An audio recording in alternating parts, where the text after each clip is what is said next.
La entrevista a la carta, en diálogo directo con los protagonistas de los hechos. Nos acompaña el abogado constitucionalista Aldrin Gómez. Abogado, ¿cómo está? Muy buenas tardes. ¿Cómo está, Gisela? Buenas tardes, es un placer estar. Gracias, abogado, por estar con nosotros.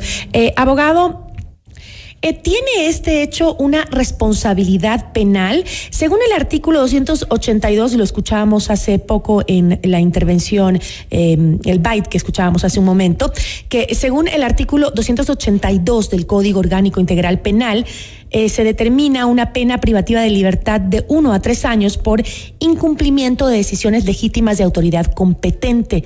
¿Cometió la mayoría de la Asamblea Nacional desacato?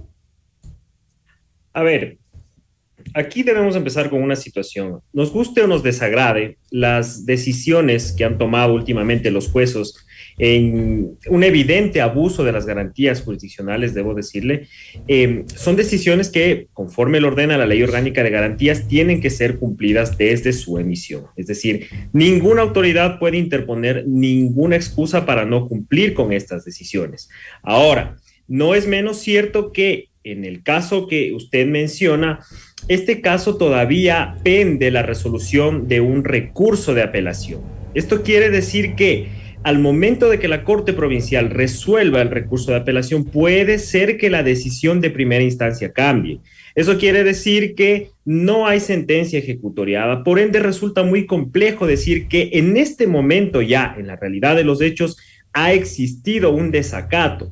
Debo decirle lo siguiente, la Corte Constitucional ha sido bastante clara y de igual manera ha pausado la resolución de ciertos casos que han llegado a su conocimiento a través de una acción de incumplimiento de sentencia cuando pende la resolución de recursos como el de apelación o inclusive la misma acción extraordinaria de protección. ¿Por qué? Porque estas decisiones pueden cambiar el objeto de estas acciones que están o se dicen han sido incumplidas. En este caso se ha señalado que se incumplió una decisión, pero ¿qué pasa si en apelación se deja sin efecto esa decisión de primera instancia? No habría ya un incumplimiento per se.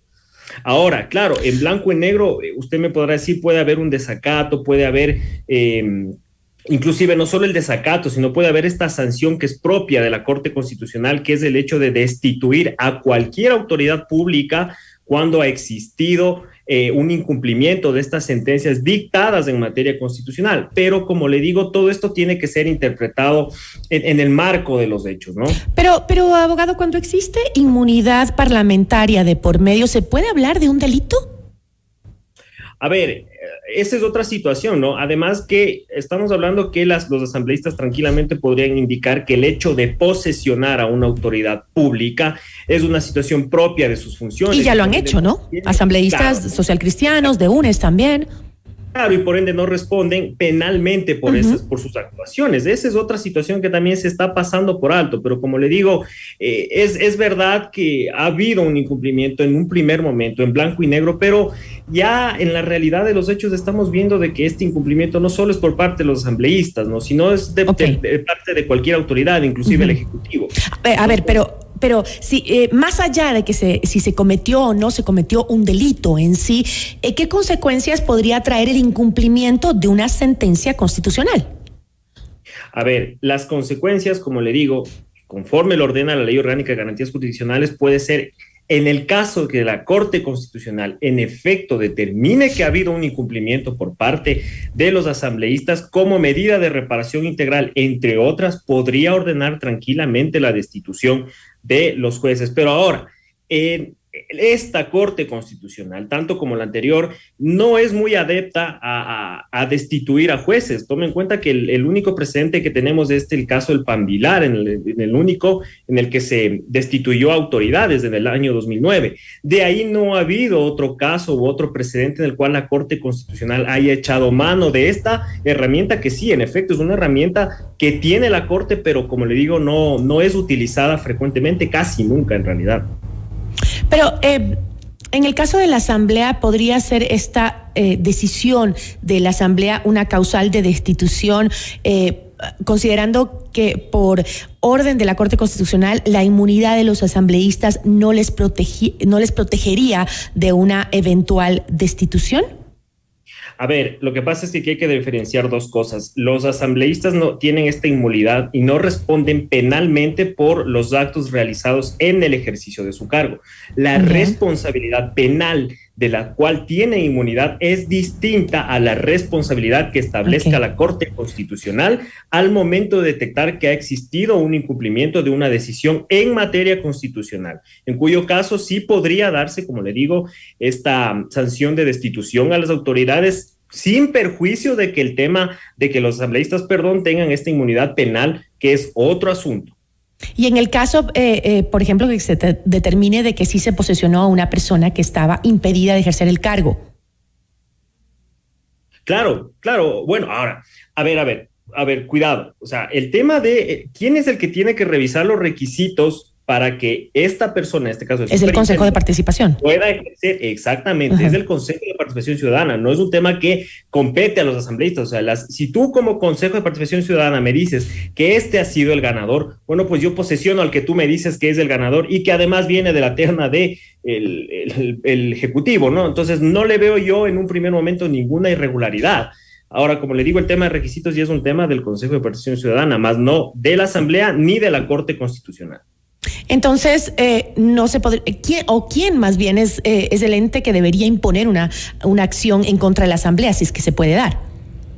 Mire, el único que puede establecer la destitución, como le digo, es la Corte Constitucional vía una acción de incumplimiento de sentencia que deberá ser presentada por quien considere que ha sido afectada por este incumplimiento de la decisión constitucional. Pero como le digo, la resolución de la acción de incumplimiento de sentencia va a quedar en la Corte Constitucional un buen tiempo porque todavía pende la resolución de un recurso de apelación que tranquilamente puede dar de baja a la decisión de primera instancia e inclusive, como le digo, todavía podría pender una acción extraordinaria de protección. La Corte Constitucional no es muy adepta a pronunciarse cuando penden este tipo de recursos porque, como le digo, las decisiones que ustedes me están diciendo, están siendo incumplidas, puede tranquilamente ser dejadas sin efecto por el camino regular a través de un recurso.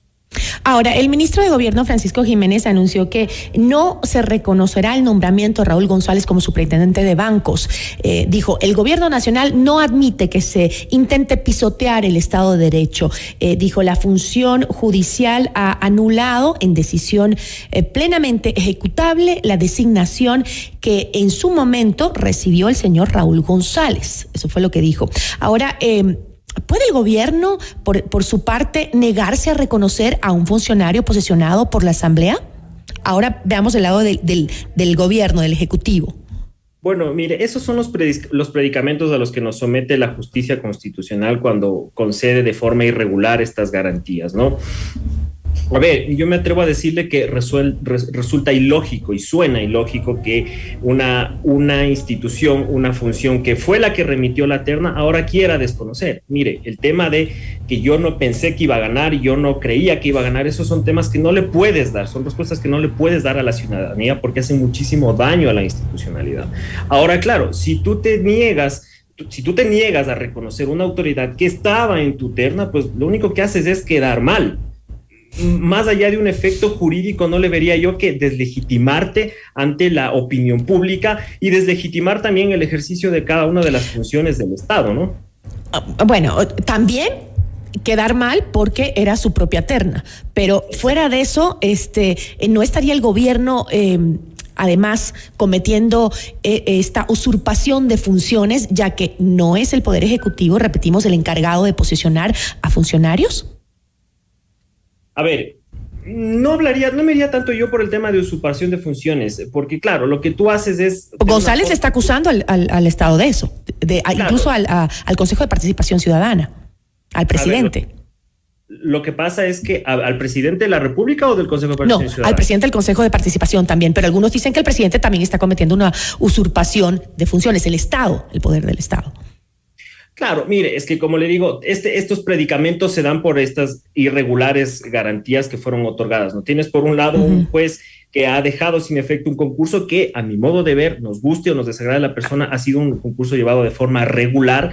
Entonces, claro, como le digo, si tú como consejo me dices que el ganador es tal persona, yo como asamblea dentro del marco constitucional, pues posesiono a esa persona. Entonces, claro, en ese caso, la asamblea no podría hablar por parte de la asamblea de una usurpación de funciones. Distinto sería ya si el Consejo de Participación Ciudadana claro, quiere volver a realizar otro concurso, pero como le digo, el predicamento se da porque el presidente del Consejo de Participación Ciudadana puede decir tranquilamente, pero sí tengo una sentencia que me está ordenando que realice nuevamente el proceso, ¿no? Y entonces, claro, hay fiscalía que va a hacer, que es la que tiene que investigar este posible delito de usurpación de funciones. Va a decir, bueno, sí, en efecto, ¿qué hago? O desconozco la sentencia dictada en materia constitucional o en efecto empiezo a investigar un posible delito de usurpación de funciones por este lado. Y lo mismo sucederá con la función ejecutiva. La función ejecutiva te va a decir, tengo una sentencia constitucional y la fiscalía, ¿qué va a poder hacer ahí? No mucho. Usted se da cuenta que son estos no sé, estos predicamentos, pero bien raros a los que nos someten cuando no se administra justicia con conocimiento y también con un poco de lógica, ¿no? Más allá de las irregularidades que podrían existir en estos procesos, hay quienes dicen que o cuestionan más bien cuáles son las reales competencias constitucionales del gobierno. Pongo un ejemplo, el caso también del ex vicepresidente Jorge Glass, en donde el presidente puso en su cuenta de Twitter decir, no permitiremos que se ejecute la resolución de un juez y se libere a Jorge Glass. Pueden haber, lo repito, es lo mismo, pueden haber irregularidades en el proceso, pero tiene el presidente o el gobierno la competencia constitucional de, por ejemplo, en este otro caso, negarse a cumplir o negar que se cumpla la sentencia de un habeas corpus. A ver, mire, yo respecto al tema de Glass, yo tengo un criterio muy personal y es lo siguiente. La misma Corte Constitucional ha señalado que a través de acciones de cumplimiento de sentencia, en la resolución de estas acciones, ha dicho que hay sentencias que cuando contravienen el ordenamiento jurídico o han sido dictadas con abierta transgresión a los derechos y a la Constitución, no pueden ser ejecutadas. Pero eso es una competencia de la Corte Constitucional. Exacto, no del presidente de la República. Más no del presidente de la República. Ahora, yo también le debo hacer presente lo siguiente. En este caso, la SNAI, cuando conoce o es notificada de la sentencia que otorga el habeas corpus a Jorge Glass, tiene que verificar que esta sentencia cumpla con todos los requisitos que establece la misma ley, el COIP y la Constitución, que es el hecho de verificar por qué pena o por qué delito es el que se le está concediendo el habeas corpus. Si eso no tiene la sentencia, pues difícilmente la persona va a poder, en este caso el SNAI va a poder en efecto ejecutar esta orden de libertad que ha sido producto de esta acción de protección. ¿Por qué? Porque pero para eso hay un proceso de por medio. Exactamente, pero es que a lo que voy es que no va a poder verificar respecto de qué delito fue otorgado el habeas corpus y no va a poder verificar si existen otros delitos por los cuales la persona o el procesado esté pagando cárcel, en cuyo caso, claro, si existe otro delito que ha sido condenado, por el cual ha sido condenada esta persona, pues no lo va a poder liberar. Por eso es que es necesario que estas sentencias digan expresamente y de forma clara cuál es el objeto de la concesión de este habeas corpus. Entonces, ¿se estaría o no cometiendo desacato en este caso? Yo me atrevo a decirle que no. Si es que en el caso... Si es Ni que tampoco el Ejecutivo. SNAI, no. Si es que el SNAI no puede verificar cuál es el delito por el cual se le está otorgando el habeas corpus, yo me atrevo a decirle que no hay desacato. No hay desacato porque yo también tengo que responder como SNAI frente a las otras instituciones, y cuando a mí me digan, pero ¿por qué le dejaste libre? Si todavía había esta orden de prisión por la cual estaba encerrado, en este caso Jorge Glass, no podías haberlo dejado libre. Entonces, por eso es que es importante, como le digo, esta claridad en las sentencias. Pero puedes exigir un proceso para que se determine lo que usted nos acaba de decir. Pero frenar una resolución de un juez, ¿no es algo distinto? No. Todo eso se tiene que ventilar en el proceso en el cual se está tramitando la acción de habeas corpus. Y claro, obviamente, si tú evidencias que hay una sentencia que no es clara, pues como SNAI en este caso tendrás que presentar el respectivo recurso de apelación. Y mientras tanto, el detenido se mantiene sin salir libre hasta que se resuelva. Claro, obviamente. Yo como le digo, sí. Si bien es cierto, la Ley Orgánica de Garantías Jurisdiccionales dice que las sentencias dictadas en materia constitucional son de inmediato cumplimiento, pero estas tienen que ser bastante claras, como le digo. Tienen que ser claras y yo tengo que saber qué es lo que tengo que hacer, porque si no me lo dice la sentencia, entonces obviamente yo no voy a poder ejecutar esas decisiones. Ahora, entonces usted no estaría conforme o de acuerdo con aquel criterio de algunos otros abogados constitucionalistas que consideran que podría esto desembocar en responsabilidades o consecuencias para el Ejecutivo. Claro, a ver, en este caso yo me atrevería a decirle que no. ¿Por qué nos llamaba la atención tanto el tema de Jorge Glass? Recordará usted que cuando le conceden la primera acción de habeas corpus a Jorge Glass, de igual manera se dio esta irregularidad de que no estaba muy claro cuál era, ni siquiera llegaba la boleta de excarcelación, ¿no? A la SNAI, pero ellos ya hablaban de que se lo dejara libre. Entonces, claro, la revisión formal de los requisitos y el cumplimiento de los requisitos para dejarlo libre a través de una acción de habeas corpus es responsabilidad del Ejecutivo a través de la SNAI. Y por eso le digo, si es que el Ejecutivo no verifica de forma correcta y de forma concreta cuál es el delito por el cual se le está otorgando el habeas corpus, yo me atrevo a decirle que no hay ningún desacato ni ninguna contravención a norma, porque de hecho la misma ley lo dice. Es decir, no cabe ninguna sanción ni incluso se hablaba de una posible trámite para destitución del presidente en la Asamblea por este tipo de acciones. Tampoco en el caso de no permitir que se reconozca el nombramiento de un superintendente de bancos que ha sido posesionado por la Asamblea. Tampoco ahí. Ya, bueno, claro, a ver, es que el tema, como le digo, ya el tema del superintendente ya es un tema distinto, ¿no? Es un predicamento en el cual nos metió un juez que concedió una garantía de forma irregular y ahora, claro, tú tienes jurisprudencia por un lado que te permite actuar de una manera, pero también tienes jurisprudencia que te permite actuar de otro lado. Si yo quiero investigar un delito de usurpación, luego el presidente del Consejo de Participación Ciudadana y el presidente de la República van a decir, pero si tengo la sentencia constitucional, entonces, ¿de qué delito me está hablando? ¿De qué desacato? ¿De qué usurpación? La sentencia me ordenó volver a realizar el concurso y eso es lo que estoy haciendo. Y luego, por otro lado, tiene una asamblea que está diciendo, pero si usted me nombró a este superintendente, yo lo único que estoy haciendo es posesionarle, no estoy incumpliendo absolutamente nada. Con eso me quedo, abogado. Gracias por aclararnos un poco el panorama, que lo que está haciendo mucho es dejarnos en una verdadera crisis institucional. Muchísimas gracias. Gracias a usted. Una buena tarde. Agradecemos a Aldrin Gómez, él es abogado constitucionalista.